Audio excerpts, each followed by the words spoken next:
So I want to read you this quote. Counterinsurgents that use excessive force to limit short-term risk alienate the local populace. They deprive themselves of the support or tolerance of the people. This situation is what insurgents want. It increases the threat they pose. Do you know who made that statement? Do I know who made that statement? Yes. No, sir. That was General Petraeus. You know, he's the one that wrote the official counterinsurgency manual. It does appear from some of the evidence here, though, that Blackwater and other companies sometimes at least conduct their missions in ways that lead exactly in the opposite direction that General Petraeus wants to go. But that doesn't mean you're not fulfilling your contractual obligations. In a recent report, there was a quote on Ann Exline Starr, who was a former Coalition Provisional Authority advisor. It talks about the fact that the private mission is different from the overall public operation. Those, for example, doing escort duty are going to be judged by their bosses solely on whether they get their client from point A to point B, not whether they win Iraqi hearts and minds along the way. And she goes on to talk about the fact that soldiers, when they escorted her, because they are able to escort people and train for that, oftentimes also interacted with the Iraqi community and did things that ingratiate themselves to the Iraqis. The contractors, by contrast, focused only on the contract. She said what they told her was, our mission is to protect the principal at all costs. If that means pissing off the Iraqis, too bad. Her language, not mine. Another counterinsurgency expert is Army Colonel Peter Mansour.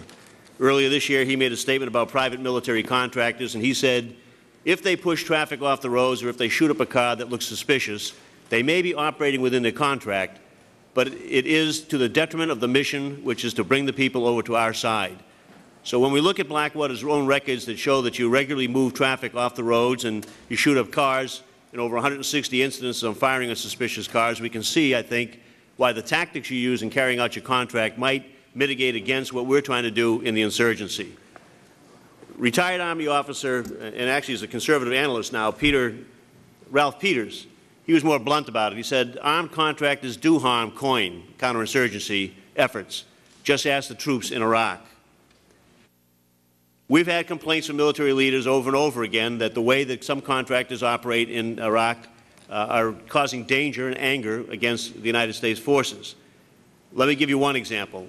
For most of 2005, the Army's 3rd Infantry Division was in charge of security in Baghdad. Here's what the Deputy Commander of this division, Brigadier General Carl Horst, said about Blackwater and other private military contractors. These guys run loose in this country and do stupid stuff. There's no authority over them, so you can't come down on them when they escalate force. They shoot people and someone else has to deal with the aftermath. It happens all over the place. Are you familiar with General Horst, sir? No, sir, I've never met him. Okay. Well, here's what Colonel Hamas said when he was an officer in Iraq. He said the problem is in protecting the principal, they had to be very aggressive. And each time they went out, they had to offend locals, forcing them to the side of the road, being overpowering and intimidating, at times running vehicles off the road, making enemies each time they went out. So they were actually getting our contract exactly as we asked them to, and at the same time hurting our counterinsurgency effort. This goes on again back to Colonel Peter Mansour, who said, I would much rather see basically all armed entities in a counterinsurgency operation fall under the military chain of command.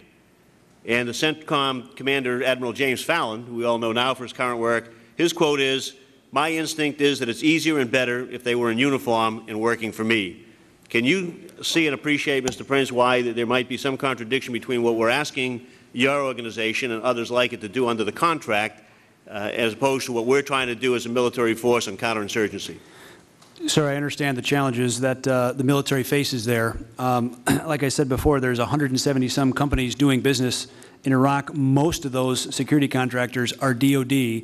I think that DOD officers would even complain about their lack of reach over their own DOD, Corps of Engineers, MnSTICY-type contractors. Second, we know we're part of the total force in trying to get the mission accomplished. You know, of the 16,000 missions our guys have done, only 195 resulted in any kind of discharge of a weapon. That's less than 1%. So we strive for perfection, but we don't get to choose when the bad guys attack us. You know, the bad guys have figured out, the terrorists have figured out how to make a precision weapon with a car loaded with explosives with a suicidal driver. But just to interrupt you for a second, you're not asserting that every time that you take an affirmative action, it was somebody firing at you first. You do acknowledge that on some occasions, at least, there was a preventative act on your part of your people? Yes, sir. But this is what happens when our guys are not able to prevent a suicide car bomb. This happened, this blew up 3 Blackwater personnel and 1 State Department security officer up in Mosul.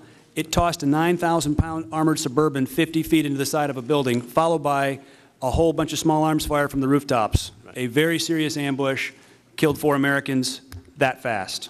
My question was that you're not disputing the fact that on some occasions when your people might be afraid that something like that is going to happen, that they may fire first, ask questions later. Sir, like I said, the bad guys have made a precision weapon.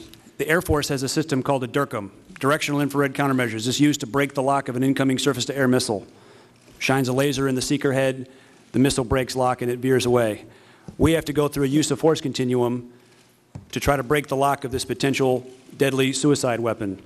Hand and arm signals, sirens, signs at the back of the vehicles, water bottles, pen flares, shots to the radiator, shots to the windshield before we even go to a lethal force option. So our guys do go through it, Well, but they get it some of right the evidence 99. indicates Gentleman's that some time of the has different- expired. Mr. Waxman,